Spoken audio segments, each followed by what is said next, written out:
digunakan untuk membuat botol-botol kemasan dan aerogel atau tangki air dari kapasitas kecil sampai besar. Contoh produk dengan proses blowing: botol-botol minuman, segala produk yang berbentuk botol atau silinder. Oke, selanjutnya yang ke-8. Ada thermoforming atau vacuum forming. Thermoforming adalah salah satu metode dan banyak dipakai dalam memproses material plastik. Produk ini, yaitu dari proses vacuum forming, sangat banyak dan memegang peran penting dalam keadaan sehari-hari. Thermoforming adalah pembentukan lembaran plastik menjadi bagian-bagian melalui aplikasi panas dan tekanan. Tooling untuk proses ini adalah yang paling murah dibandingkan dengan proses plastik lainnya. Juga dapat menampung bagian lembaran yang sangat besar serta bagian-bagian kecil. Prinsip kerja mesin thermoforming.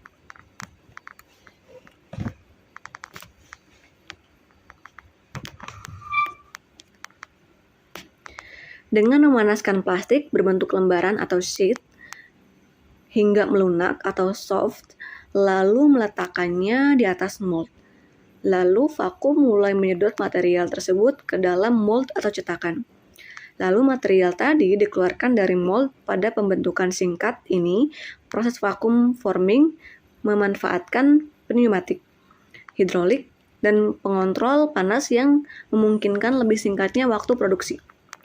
Contoh produk dengan proses thermoforming meliputi batch and shower trays, tempat minuman atau gelas plastik, tempat cetakan agar-agar, plastik untuk mengepak mainan anak-anak, wadah tempat makanan. 9. Pengerjaan bahan plastik dengan penguat serat. Plastik dengan penguat serat ini adalah resin dengan tambahan penguat serat, contohnya resin polyester dan resin epoksit. Sedang penguatnya misalnya dari sheet glass, di mana untuk memprosesnya ada beberapa cara, di antaranya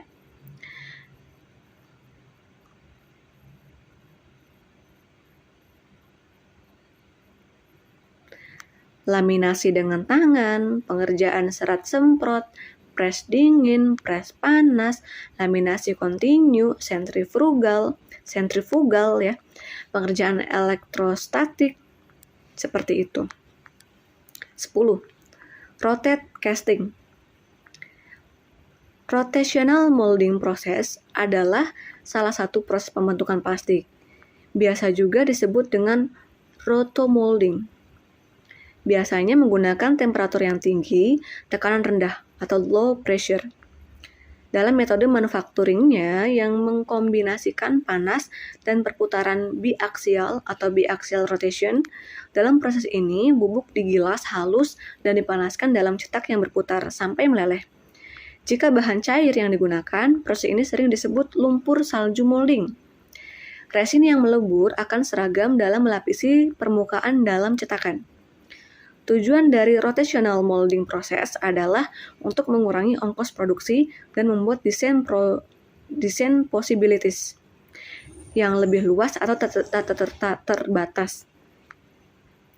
Hal ini memberikan kesempatan bagi seorang desainer untuk membuat parts dengan ketebalan dinding yang sama dan bentuk yang rumit. Proses ini dapat menjadi alternatif bagi proses blow molding, thermoforming, dan plastic injection molding. Keuntungan dari proses pembuatan plastik memakai rotational molding proses adalah meliputi lebih hemat ongkos produksi, memberikan flexibility yang lebih baik dalam mendesain produk, ketebalan dinding produk yang dihasilkan akan seragam, produk tidak ada parting line. Contoh produk dengan rotation molding yaitu meliputi bola plastik dengan permukaan yang tidak keras atau lunak, pompa pada alat deteksi tekanan darah atau tensimeter. 11. Expanding forming. Dalam proses expanding forming, material plastik dapat dikembangkan atau diperpanjang atau diperluas. Campuran resin yang mengandung katalis dan bahan kimia yang dapat membantu proses perpanjangan expanding ditempatkan pada sebuah cetakan di mana ia akan memanjang ke struktur yang berbentuk sel. Polyetherene atau polyethers ureformaldehyde, polyfinis, dan phenolics adalah bahan-bahan yang sering dikerjakan dengan cara ini. Perlengkapan flotasi, spoges, kasur-kasur, dan bantalan pengaman adalah contoh dari yang sering dibuat dengan cara ini. 12. Spinning. Spinning dari plastik bisa dipanaskan, dimulurkan, ditarik menjadi serabut, kemudian dipintal menjadi benang yang bisa lebih kuat. Contoh, kain tas, jaring, gelasan, jalai ikan. 13. Blow foaming.